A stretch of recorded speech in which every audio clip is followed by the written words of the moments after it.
What is that? A poem. You wrote it? It just reminded me of something. The ordered intermingling of the real and of the dream. The mill above the river and the mist above the stream. The life of ceaseless labour, brave with song and cheery call. The radiant skies of evening with its rainbow over us all. That's very sweet. I quite liked it. Do you know any more? Of course. Would you recite another? I suppose. What about? Anything. Whatever moves you in the moment. Weary am I of the tumult, sick of the staring crowd, pining for wild sea places where the soul may think aloud. Fled is the glamour of cities, dead as the ghost of a dream, while I pine anew for the tint of blue on the breast of the old Gulf Stream. I have had my dance with folly, nor do I shirk the blame. I have sipped the so-called wine of life and paid the price of shame. But I know that I shall find surcease the rest of my spirit craves, where the rainbows play in the flying spray mid the keen salt kiss of the waves. Then it's ho!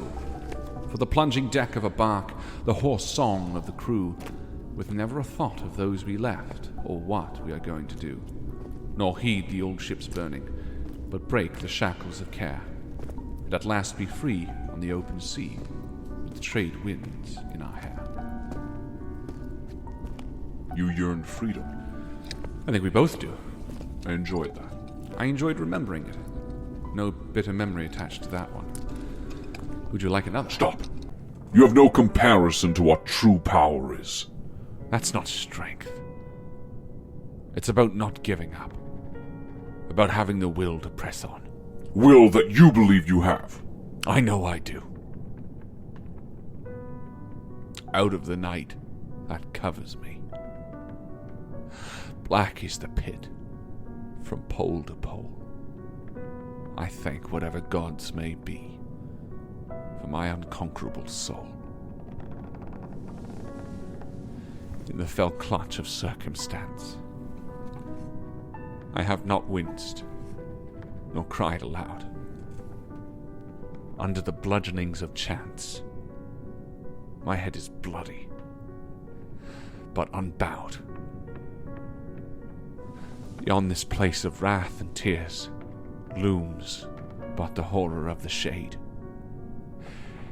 and yet the menace of the years finds and shall find me unafraid. It matters not how strait the gate, how charged with punishments the scroll. I am the master of my fate. I am the captain of my soul. How could they have won? We're nowhere near finished. Whose woods these are, I think I know. His house is in the village, though. He will not see me stopping here to watch his woods fill up with snow.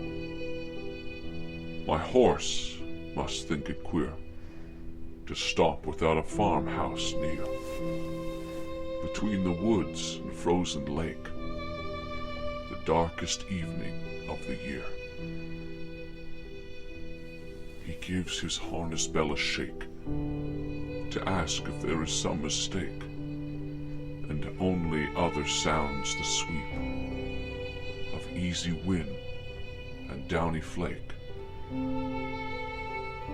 The woods are lovely, dark and deep, but I have promises to keep, and miles to go before I sleep, and miles to go before I sleep.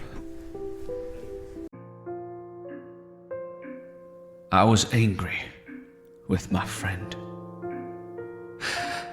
I told my wrath did end. I was angry with my foe. I told it not, and my wrath did grow.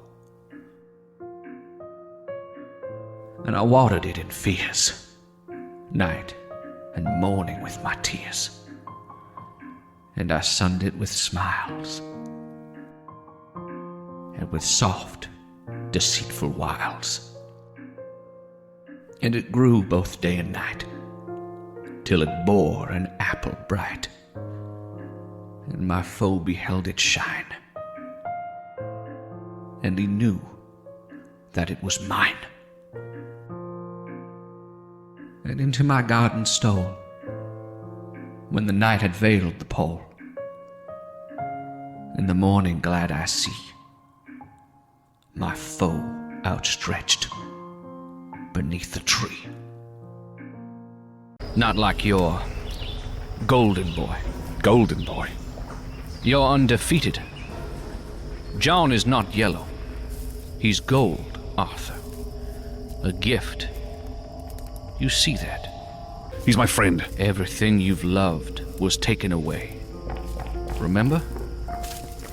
You think John is any different? I don't know. Nothing gold can stay, Arthur. Nothing gold can stay. Nature's first green is gold, her hardest hue to hold, her early leaves a flower, but only so an hour. Then leaf subsides to leaf, so Eden sank to grief, so dawn goes down to day. Nothing gold can stay. Nothing gold can stay. What was that? Poetry. You wrote it. No. I wrote something. A poem of sorts.